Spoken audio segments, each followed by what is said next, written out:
नमस्कार, मी यामिनी दळवी. बुलेटिनमध्ये तुम्हा सगळ्यांचं स्वागत. सगळ्या महत्त्वाच्या बातम्यांचा वेगवान आढावा घेऊयात. सुरुवात करूयात पावसाच्या बातम्यांनी. रत्नागिरी जिल्ह्यामधल्या संगमेश्वर तालुक्यामधल्या शास्त्री नदीला पूर आलाय. मुसळधार पावसामुळे फणसवणे, कळंबस्ते, नायरी, शृंगारपूर या गावांचा संपर्क तुटला. सिंधुदुर्ग जिल्ह्यामध्ये मुसळधार पावसामुळे कणकवली, आचरा राज्यमार्गावरती पाणी साचलं. 15 ते 20 गावांचा संपर्क तुटला असून पर्यायी मार्गाने वाहतूक सुरू. सिंधुदुर्गाच्या वेंगुर्ले बेळगाव राज्यमार्गावरच्या होडावडे पूल हा पाण्याखाली गेलाय. रात्रभर मुसळधार कोसळलेल्या पावसामुळे होडावडे पूल पाण्याखाली, सध्या पर्यायी मार्गाने वाहतूक सुरू. रत्नागिरीच्या संगमेश्वर तालुक्याला मुसळधार पावसानं झोडपलं. राजवाडी गावामधल्या सोमेश्वर मंदिराजवळ पुराचं पाणी. रत्नागिरीच्या संगमेश्वर तालुक्यामध्ये जोरदार पाऊस. शास्त्री आणि सोनवी नद्या दुथडी भरून वाहत आहेत. धामणी ग्रामपंचायतीला पुराच्या पाण्याचा वेढा. रत्नागिरीमध्ये तुफान पाऊस. संगमेश्वर तालुक्यामधल्या धामणी गावामध्ये पूर परिस्थिती. मुंबई गोवा महामार्गावरच्या श्रद्धा हॉटेलला पाण्याचा वेढा. शास्त्री नदी आणि असावी नदी पात्राच्या बाहेर. मुसळधार पावसामुळे रत्नागिरी जिल्ह्यामध्ये जनजीवन विस्कळीत झालंय. जिल्ह्यामधल्या अनेक नद्यांनी धोक्याची पातळी ओलांडली. शास्त्री नदीच्या पाण्याच्या पातळीमध्ये वाढ झाल्यामुळे संगमेश्वर इथल्या रामपेठ बाजारपेठेमध्ये गंभीर पूरस्थिती. रत्नागिरीच्या अर्जुना आणि कोदवली नदीला पूर आलाय. त्यामुळे राजापूर शहरामधल्या जवाहर चौकामध्ये पुराचं पाणी साचलं. मुसळधार पावसामुळे मुंबई गोवा महामार्गावरती पाणी साचलंय. त्यामुळे संगमेश्वर तालुक्यामधल्या धामणी ते कांबळेवाडी हा रस्ता बंद आहे. रत्नागिरीच्या जगबुडी नदीने ओलांडली इशारा पातळी. खेडच्या मटण मार्केट परिसरामध्ये जगबुडी नदीच्या पुराचं पाणी शिरायला सुरुवात झाली आहे. नागरिकांना सतर्कतेच्या सूचना. रत्नागिरीच्या चिपळूण, गुहागर, खेड आणि दापोली परिसरामध्ये मुसळधार पाऊस. अनेक ठिकाणी नद्यांच्या पाण्याच्या पातळीमध्ये वाढ झाली आहे. गुहागरमधल्या भातगावमध्ये 2 ठिकाणी दरड कोसळल्यामुळे वाहतूक ठप्प. राजापूरला पावसानं चांगलं झोडपून काढलं. मुसळधार पावसामुळे अर्जुना आणि कोदवली नद्यांना पूर आलाय. शहरामधल्या जवाहर चौकापर्यंत पुराचं पाणी आलं. रत्नागिरी जिल्ह्यामध्ये काल रात्रीपासून मुसळधार पाऊस. पावसाने मुंबई गोवा महामार्गावरच्या लांजा एसटी स्टँड परिसरामधल्या रस्त्यांवरती पाणी आलं. ठेकेदाराच्या दर्जाहीन कामामुळे पाणी रस्त्यावर. माणगावच्या काळ नदी किनाऱ्यावरच्या सोनभैरव परिसरामध्ये आढळली मगरीची पिल्लं. त्यामुळे काळ नदी किनारी जायला नागरिकांना सावधानतेचा इशारा. मुंबई गोवा महामार्गावरती कळमणी इथे महामार्ग खचलाय. मुंबईकडून गोव्याच्या दिशेनं जाणाऱ्या वाहतुकीला धोका. खबरदारी म्हणून स्थानिकांनी महामार्गावरती टाकल्या झाडाच्या फांद्या. मुंबई गोवा महामार्गावरच्या कशेडी बोगद्याच्या जवळ दरड कोसळली. पर्यायी मार्ग बंद असल्यामुळे दरड कोसळलेल्या मार्गावरूनच दोन्ही दिशेची वाहतूक संथ गतीनं सुरू आहे. जेसीबीच्या सहाय्यानं दरड हटवण्याचं काम सुरू. रायगड जिल्ह्यामध्ये मुसळधार पाऊस. श्रीवर्धन तालुक्यामधल्या काही भागामध्ये झाडं कोसळली. विद्युत खांबांवरती झाडं पडल्यामुळे काही भागामध्ये वीज पुरवठा खंडित. गुहागरमधील भातगावच्या वडाची वाडी इथे दरड रस्त्यावर. मोठमोठे दगड मुख्य मार्गांवरती आल्यामुळे वाहतुकीचा खोळंबा. तळकोकण आणि पश्चिम महाराष्ट्राला जोडणाऱ्या करूळ घाटामध्ये दरड कोसळली आहे. घाटामधील मातीचा मलबा आणि दरड रस्त्यावरती आल्यामुळे कोल्हापूरच्या दिशेनं जाणारी वाहतूक ठप्प झाली. संगमेश्वरमधील गोळवली गावामध्ये डोंगराचा भाग थेट नदीमध्ये कोसळला. मुसळधार पावसामुळे उत्तर रत्नागिरीमध्ये भूस्खलनाचं प्रमाण वाढलं. नागरिकांमध्ये भीती. दक्षिण रत्नागिरीमध्ये तुफान पाऊस. लांजा तालुक्यामध्ये पावसाची संततधार कायम. मुसळधार पावसामुळे शेतीजवळच्या भातशेती पाण्यात गेली आहे. शेतकऱ्यांचं मोठं नुकसान झालंय. कोकण किनारपट्टीवरती समुद्राला उधाण आलंय. किनाऱ्यावरती 3 ते 3.5 मीटर उंचीच्या लाटा. समुद्राला उधाण असल्यामुळे नद्यांच्या पाण्याच्या पातळीमध्ये सुद्धा कमालीची वाढ झाली आहे. कोकण रेल्वे मार्गावरती पावसाळी वेळापत्रक लागू. दरड कोसळण्याची शक्यता तसंच मुसळधार पावसामुळे कमी होणारी दृश्यमानता या सगळ्या बाबींचा विचार करून प्रवाशांच्या सुरक्षिततेसाठी पावसाळी वेळापत्रक लागू. मुसळधार पावसानं पुण्याच्या कोथरूडमधल्या सीतान्नपूर्णा सोसायटीच्या पार्किंगमध्ये पावसाचं पाणी साचलं. ड्रेनेज लाईन तुंबल्यामुळे सर्व ड्रेनेजचं पाणी सोसायटीत. सोसायटीलगतच्या दुकानांमध्ये पावसाचं पाणी. कोल्हापूरमध्ये सुद्धा पावसाची रिपरिप सुरू. राजाराम बंधाऱ्याची पाण्याची पातळी 17 फूट 10 इंचांवर. राजाराम बंधाऱ्यासह 7 बंधारे पाण्याखाली गेल्यामुळे वाहतूक विस्कळीत. नाशिकच्या त्र्यंबकेश्वर रोडवरच्या पिंपळगाव गरुडेश्वर भागामध्ये ढगफुटी सदृश्य पावसामुळे शेतीच्या पिकांचं मोठं नुकसान. मुसळधार पावसामुळे नाशिक शहरासह ग्रामीण भागाला झोडपलं. ठाण्यामध्ये मुसळधार पाऊस, वंदना डेपो परिसरामधला रस्ता पाण्याखाली, रस्ते जलमय झाल्यामुळे प्रवाशांची चांगलीच तारांबळ. भिवंडीमधल्या येवई नाक्यावरती पावसाचं पाणी साचलं, त्यामुळे मुंबई नाशिक महामार्गावरती वाहनांची गती मंदावल्यामुळे वाहतुकीची कोंडी. पनवेलसह नवी मुंबईमधल्या खारघर, बेलापूर आणि वाशी या ठिकाणी सकाळपासूनच पावसाच्या रिमझिम सरी. पावसाचा जोर वाढल्यास खबरदारी म्हणून आपत्ती व्यवस्थापन सज्ज. मुंबई आणि उपनगरांमध्ये मुसळधार पाऊस, जोरदार पाऊस आणि वाऱ्यानं दादरच्या शिवसेना भवन परिसरामधले काही बॅनर सुद्धा पडले आहेत. मुंबई आणि उपनगरांमध्ये रात्रभर मुसळधार पाऊस सुरू आहे. सखल भागामध्ये पाणी साचायला सुरुवात झाली. मध्य रेल्वेची वाहतूक 15 ते 20 मिनिटं, तर हार्बरवरची वाहतूक 10 ते 15 मिनिटं उशिरानं सुरू आहे. मुंबईला पाणीपुरवठा करणाऱ्या 7ही तलावाच्या क्षेत्रामध्ये चांगला पाऊस झालाय. तुलसी तलावाच्या क्षेत्रामध्ये 66 मिलीमीटर, मध्य वैतरणामध्ये 60 मिलीमीटर, विहारमधल्या तलावाच्या परिसरामध्ये 43 मिलीमीटर पावसाची नोंद.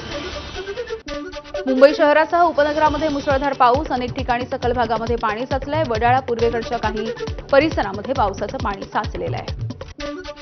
वसई विरार शहरामध्ये पावसाचा जोर वाढला. नालासोपारा पूर्वेकडच्या आसोळे रोड परिसरामध्ये पावसाचं पाणी साचलं. साचलेल्या पाण्यामधून मार्ग काढताना नागरिकांची तारांबळ. मुंबईच्या पश्चिम उपनगरामध्ये मुसळधार पावसाला सुरुवात. मालाड, कांदिवली परिसरामध्ये पावसाचा जोर वाढला. सखल भागामध्ये पाणी साचायला सुरुवात झाली आहे. मुंबईसह ठाण्यामध्ये सुद्धा पुन्हा एकदा जोरदार पावसाला सुरुवात झाली. अनेक ठिकाणी पाणी साचल्यामुळे रस्ते वाहतूक मंदावली. आजपासून शाळा सुरू झाल्यामुळे विद्यार्थ्यांची काही प्रमाणावर तारांबळ. मुंबईसह उपनगरामध्ये पावसाची रिपरिप सुरू आहे. पावसाने पूर्व उपनगरामधले रस्ते वाहतूक धीम्या गतीनं, पूर्व आणि पश्चिम द्रुतगती मार्गावरती वाहतूक धीम्या गतीनं सुरू आहे. मुसळधार पावसाने नाशिकच्या सराफा बाजार, फुल बाजार आणि दहीपूल भागामध्ये गुडघाभर पाणी साचलं. या ठिकाणी पाणी ओसरल्याच्या नंतर महानगरपालिकेकडून स्वच्छता मोहीम सुरू करण्यात आली आहे. माथेरानमधल्या शार्ले लेक तलावामध्ये काल फिरण्यासाठी आलेल्या 10 पर्यटकांपैकी 3 जणांचा बुडून मृत्यू झालाय. रात्रभराच्या शोध मोहिमेनंतर पहाटे 3 तरुणांचे मृतदेह हाती आले आहेत. माजी आमदार बच्चू कडू यांना मोठा दणका. अमरावती जिल्हा बँकेच्या अध्यक्षपदावरून अपात्र. न्यायालयाच्या 1 वर्षांच्या शिक्षेचा ठपका ठेवत कारवाई. अन्नत्याग आंदोलनाचे परिणाम भोगावे लागतायत. कडूंची एबीपी माझाला प्रतिक्रिया. महायुती सरकारमध्ये 7 मंत्र्यांना अजूनही खासगी सचिव नाहीत. मंत्र्यांनी नियुक्त केलेल्या खासगी सचिवांना मुख्यमंत्र्यांनी नाकारलं. काही अधिकारी करतायत ऑर्डरशिवाय खासगी सचिवांचं काम. शिंदेच्या शिवसेनेच्या 4 मंत्र्यांना सरकारकडून खासगी सचिव नाहीत. गुलाबराव पाटील, शंभूराज देसाई यांचं काम सुरू आहे. खासगी सचिवांच्या विना संजय राठोड आणि उदय सामंत यांना सुद्धा खासगी सचिव नाही. राष्ट्रवादीच्या दत्ता भरणे आणि छगन भुजबळ यांना सुद्धा खासगी सचिव नाही आहेत. मंत्र्यांनी नियुक्त केलेल्या खासगी सचिवांना मुख्यमंत्र्यांनी नाकारलंय. भाजपचे गणेश नाईक सुद्धा सध्या खासगी सचिवांच्या विना. सीएमओच्या नकारानंतर नव्या खासगी सचिवांची नियुक्ती नाही. जगातल्या मोठ्या पक्षाचा जीव मुंबई महानगरपालिकेमध्ये अडकलाय. शिवसेना भवनामधल्या बैठकीमध्ये उद्धव ठाकरेंची भाजपवरती टीका, तर भाजपला मराठी माणसाची ताकद दाखवावी लागेल अशी ही टीका. भाजप आणि उपमुख्यमंत्री एकनाथ शिंदेंचा मुंबई अदानींच्या घशात घालायचा प्रयत्न. शिवसेना भवनामधल्या बैठकीमध्ये उद्धव ठाकरे यांची भाजप आणि एकनाथ शिंदेंवर टीका. सुधाकर बडगुजर यांच्या भाजप प्रवेशाला सीमा हिरे यांचा विरोध कायम. आमचा विरोध अजूनही मावळलेला नाही. भाजप आमदार सीमा हिरे यांची फेसबुक पोस्ट चर्चेत. दरम्यान सुधाकर बडगुजर उद्या भाजपमध्ये प्रवेश करण्याची शक्यता आहे. जो शाखाध्यक्ष, विभागाध्यक्ष काम करत नाही त्यांना पर्याय शोधा. मनसेच्या बैठकीमध्ये राज ठाकरे यांचे थेट आदेश. 30 जूनपर्यंत संबंधित पर्यायांसह पुन्हा एकदा अहवाल सादर करण्याचे राज ठाकरेंचे निर्देश. नागपूरमध्ये भाजप विरुद्ध अजितदादांच्या राष्ट्रवादीमधला वाद विकोपाला. महानगरपालिका निवडणुकीमध्ये जागावाटपावरून दोन्ही पक्षांमध्ये चुरस. 40 जागा लढवण्यावरती भाजप ठाम. शहराध्यक्ष प्रशांत पवार यांची भूमिका. काँग्रेसचे नागपूर शहराध्यक्ष विकास ठाकरे यांच्याकडून महानगरपालिका स्वबळावरती लढवण्याचे काँग्रेसचे संकेत. 151 जागांवरती निवडणूक लढण्याची काँग्रेसची तयारी पूर्ण. आम्ही स्वबळावरती निवडणूक लढवण्यासाठी सज्ज असल्याचं केलं स्पष्ट. सामाजिक न्यायमंत्री संजय शिरसाट यांनी घेतली मराठा आंदोलक मनोज जरांगे पाटील यांची भेट. जरांगे आणि शिरसाट यांच्या भेटीचं कारण अद्यापही अस्पष्ट आहे. नाना पटोले यांचे निकटवर्तीय राजीव ठकरेले यांचा काँग्रेसच्या प्रदेश सचिव पदाचा राजीनामा, शिंदेंच्या शिवसेनेमध्ये त्यांचा पक्षप्रवेश, त्यामुळे काँग्रेसला मोठा धक्का. पुण्यामधल्या कुंडमळा पूल दुर्घटनेचा फोटो समोर आलाय. दुर्घटनेच्या वेळेला पुलावरती मोठ्या प्रमाणावरती पर्यटक असल्याचं या फोटोमधून स्पष्ट होत आहे. इंद्रायणी नदीवरील पूल दुर्घटनेमधील मृतांना राज ठाकरेंनी श्रद्धांजली वाहिली. पूल धोकादायक होता तर तिकडे पूर्ण प्रवेशबंदी का झाली नाही? धोकादायक पूल पाडून नव्यानं पूल का बांधला नाही? राज ठाकरेंचा सवाल. इंद्रायणी नदीवरचा पूल दुर्घटनेमधला खरा आकडा समोर आलेला नाही, खासदार संजय राऊत यांचा गंभीर आरोप. तर पालकमंत्री म्हणून अजित पवार जबाबदारी घेणार की जबाबदारी झटकणार? संजय राऊत यांचा सवाल. एरवी तावातावाने बोलणारे आणि नाकाने कांदे सोडणारे अजित पवार आहेत कुठे? इंद्रायणी नदीवरच्या पूल कोसळल्याच्या घटनेवरून संजय राऊत यांचं अजित पवार यांच्यावरती टीकास्त्र. मालवणमधल्या शिवरायांच्या पुतळ्याच्या चबुतऱ्याजवळचा खचलेला भाग बुजवण्यात आलाय. दरम्यान आज बांधकाम विभाग आणि कोकण प्रादेशिक विभागाच्या अधिकाऱ्यांकडून खचलेल्या भागाची पाहणी करण्यात आली आहे. कुंडमळा पूल दुर्घटना आणि राजकोट किल्ल्यावरील पुतळा कोसळला, याला तत्कालीन मंत्री रवींद्र चव्हाण हेच जबाबदार. संजय राऊत यांचा आरोप. रवींद्र चव्हाण यांनी अरबी समुद्रामध्ये उडी घेऊन प्रायश्चित्त घ्यावं, राऊतांचा सल्ला. कुंडमळ्याच्या दुर्घटनाग्रस्त पुलाच्या कामाची निघाली होती वर्क ऑर्डर. 10 जूनलाच काम सुरू करण्याचे दिले होते आदेश. दुर्दैवानं काम सुरू होण्यापूर्वीच जुना पूल कोसळलाय. काल इंद्रायणी नदीवरचा पूल कोसळल्याच्या नंतर योगेश बंड्रेलो वाहून जात असतानाचा व्हिडिओ समोर आलाय. योगेश यांच्यावरती सध्या तळेगाव दाभाडेमधल्या अथर्व रुग्णालयामध्ये उपचार सुरू आहेत. इंद्रायणी नदीमध्ये ड्रोनच्या माध्यमातून पाहणी, कोणीही मिसिंग नाही, मात्र खबरदारी म्हणून ड्रोनच्या माध्यमातून पाहणी केल्याची जिल्हाधिकाऱ्यांची माहिती. कुंडमळ्याच्या दुर्घटना बोटीमधून सर्च ऑपरेशन सुरू आहे. सध्या कोणीही बेपत्ता नाही, मात्र खबरदारी म्हणून निर्णय घेण्यात आलेला आहे आणि हे सर्च ऑपरेशन सुरू आहे. कुंडमळा पूल दुर्घटनेमधल्या जखमींवरती अथर्व रुग्णालयामध्ये सध्या उपचार सुरू आहेत. दुर्घटनेमध्ये योगेश बंड्रेलो आणि शिल्पा बंड्रेलो हे दाम्पत्य जखमी झालंय. मृत्यू डोळ्यात देखत पाहिला, जखमी योगेश यांची प्रतिक्रिया. कुंडमळा पूल दुर्घटनेमध्ये अकोल्यामधला तरुण जखमी विजय येणकर या तरुणावरती तळेगावमधल्या मायमर रुग्णालयामध्ये सध्या उपचार सुरू आहेत.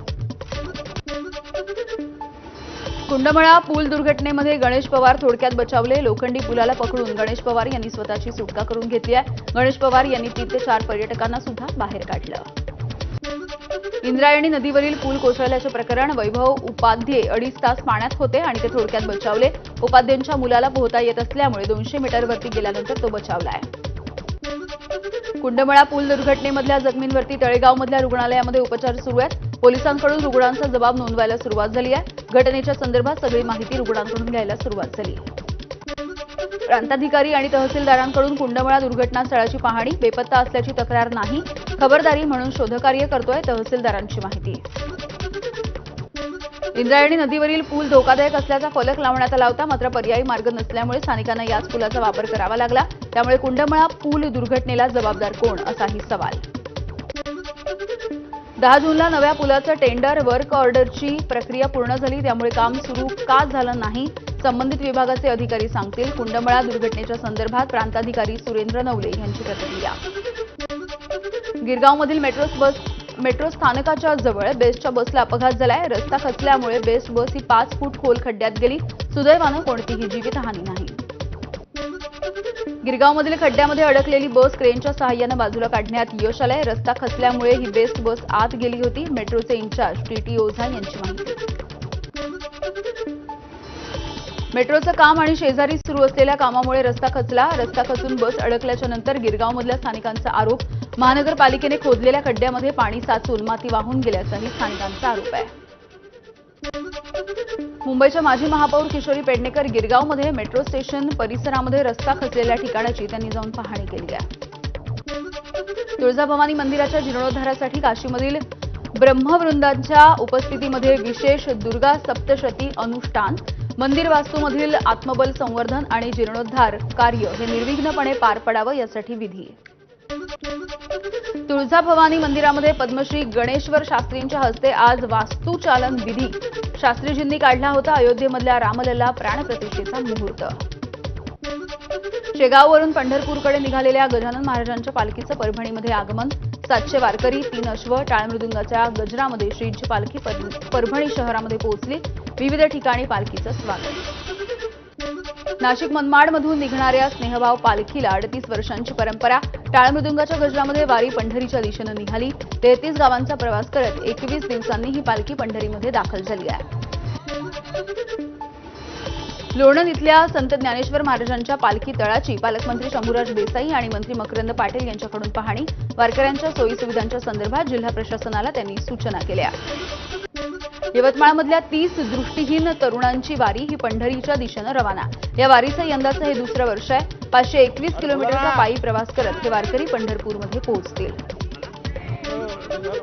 मुख्यमंत्री देवेंद्र फडणवीस यांच्याकडून पालघरमधल्या विद्यार्थ्यांचं स्वागत. दुर्वेस इथल्या जिल्हा परिषद केंद्रीय प्राथमिक शाळेमध्ये फडणवीसांचा विद्यार्थ्यांसोबत संवाद.